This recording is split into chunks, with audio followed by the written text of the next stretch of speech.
Hi, I just thought I would make this video because I'm a little bit too tired to write it down, but Spirit's been telling me to do this since yesterday. And as you know, I came out west probably the 1st of January. And before I left, my father told me that I was going to receive more gifts because I heard and recognized his voice and the things that he was telling me. And so he told me that by faith that I received those gifts, that I would receive more. And I did. And most of them were gifts of knowledge, which were which were beyond treasure. Those gifts were beyond treasure because I knew that I was loved and I wasn't alone anymore, and that he was real. And I can see him and I can talk to him, and he's really funny and he's sweet. And he's everything that you would want your father to be. Well, anyway, I'm going to get to the point. We were talking, and he said something, and we were just laughing so hard. And he says, "I love you, sweet daughter." And I thought for a minute, wait a minute, I know I'm talking to Jesus, but that sounds like something that I would say. That's not, I must be hearing my voice. That must not be Jesus's voice.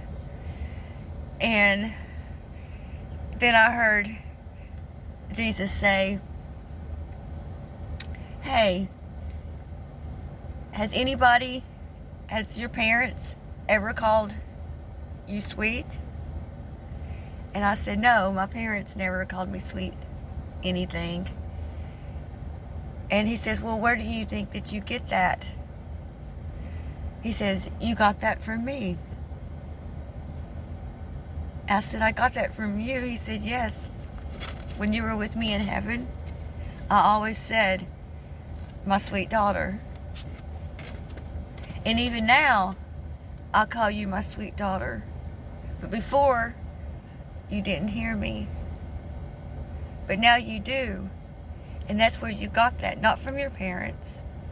Not from anybody. Because you hear no one else say that. But only you would call your daughter my sweet daughter. And that's what I called you."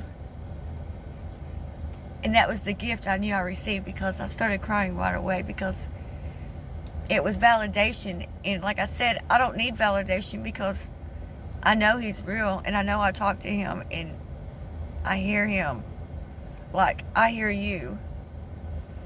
Like I hear anyone. That's the way I hear him, and I can see him, and I know it's him talking, because it's things that I don't say, and it's all things of love.